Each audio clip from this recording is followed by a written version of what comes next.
여러분 안녕하십니까? 4월 22일 화요일 KTV 뉴스 시작합니다. 전 세계 가톨릭교회 수장 프란치스코 교황이 향년 88세로 선종했습니다. 가난한 이들의 성자로 불린 프란치스코 교황이 남긴 마지막 메시지는 세상의 평화였습니다. 이혜진 기자입니다. 로마 교황청은 현지 시간 21일 오전 7시 반쯤 프란치스코 교황이 선종했다고 밝혔습니다. 향년 88세. 교황청은 프란치스코 교황의 사인이 뇌졸중에 따른 심부전이라고 전했습니다. 교황청 국무처장 케빈 페럴 추기경은 프란치스코 교황이 전 생애를 주님과 교회를 위한 봉사에 헌신했다며 교황의 선종 소식을 알렸습니다. Con profondo dolore devo annunciare la morte del nostro Santo Padre Francesco.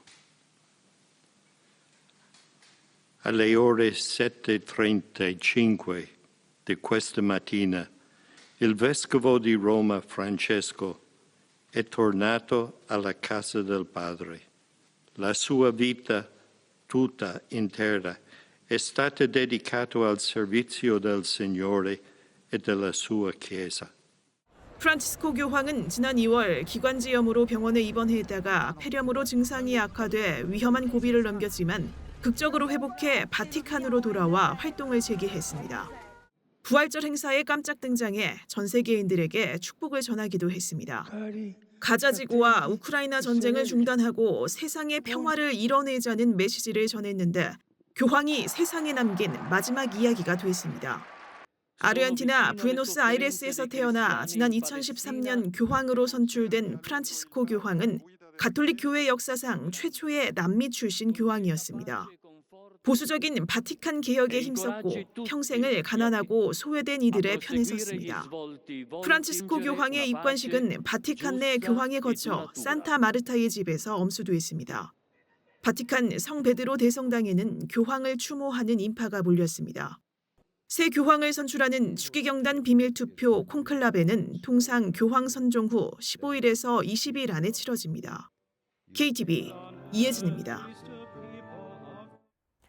한덕수 대통령 권한대행이 오는 24일 개최되는 한미 통상협의와 관련해 상호 이익의 물꼬를 틀 것이라고 밝혔습니다. 아울러 우리 원자력 연구원 컨소시엄이 미국 연구로 설계 계약을 체결했다는 소식을 전하며 굳건한 한미 동맹을 강조했습니다. 문기혁 기자의 보도입니다. 한덕수 대통령 권한대행은 오는 24일 개최되는 한미 2+2 통상협의를 언급하며 이번 주 국무회의를 시작했습니다. 통상현안과 조선에너지 등 협력 프로젝트를 협의한다며 상호 이익의 물꼬를 틀 것으로 기대했습니다. 양국 경제 동상 책임자 간 허심탄회한 대화와 협력을 바탕으로 상호 이익이 되는 해결책을 마련하는 물꼬를 틀 것으로 기대합니다. 한 권한대행은 지난주 우리 원자력 연구원 컨소시엄이 미국 연구용 원자로 초기 설계 계약을 체결했다는 소식도 전하며 굳건한 한미동맹을 강조했습니다. 특히 미국 에너지부가 한국을 민감국가로 지정하면서 생긴 양국 간 과학기술 협력 우려를 불식시키는 사례로 내세웠습니다. 상호 이익이 되는 통상협의 및 과학기술 협력 확대 등을 바탕으로 지난 72년간 세계에서 가장 모범적인 동맹으로 발전해온 한미동맹은 미래를 함께 준비하는 더욱 굳건한 동맹으로 발전해 나갈 것으로 확신합니다. 한 권한대행은 이날 국무회의에서 규제 혁신도 재차 강조했습니다. 규제 혁신이야말로 민생 경제를 살리는 첩경이자 재정 부담을 줄이는 가장 효과적인 정책 수단이라고 설명했습니다. 한 권한대행은 아울러 경북, 경남, 울산 지역에서 발생한 대형 산불 피해 지원 대책을 최대한 신속히 집행할 것을 당부했습니다. 한편 이날 국무회의에선 4월 23일 세계 책의 날을 앞두고 유인촌 문화체육관광부 장관이 국무위원들에게 직접 책을 선물하는 시간이 마련됐습니다. KTV 문기혁입니다. 한미 2+2 통상협의가 우리 시간으로 24일 밤 열리는데요. 우리나라 경제수장 최상목 경제부총리가 상호관세 협상을 위해 방미길에 올랐습니다. 최 부총리는 한미 동맹을 새롭게 다지는 논의에 물꼬를 트고 돌아오겠다고 밝혔습니다. 신국진 기자입니다. 한국과 미국은 우리 시각으로 24일 밤 미국 워싱턴에서 2+2 통상 협의를 진행합니다.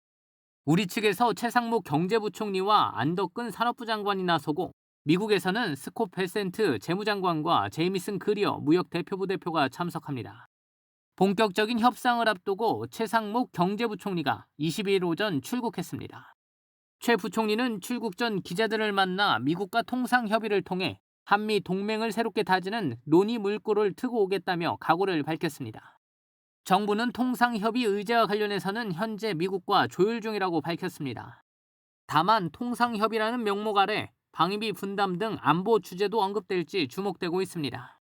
앞서 열린 미일 관세 협상에서도 트럼프 대통령이 갑작스럽게 참여했던 만큼 다양한 변수에도 대비해야 합니다.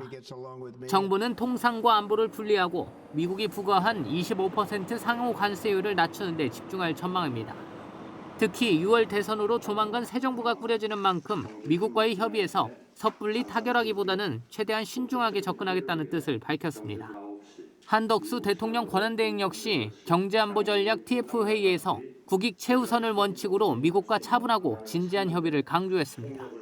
국익 최우선의 원칙 하에 미국과 차분하고 진지하게 협의하여 양국이 상호 윈윈할 수 있는 방안을 찾는 데 총력을 기울이겠습니다.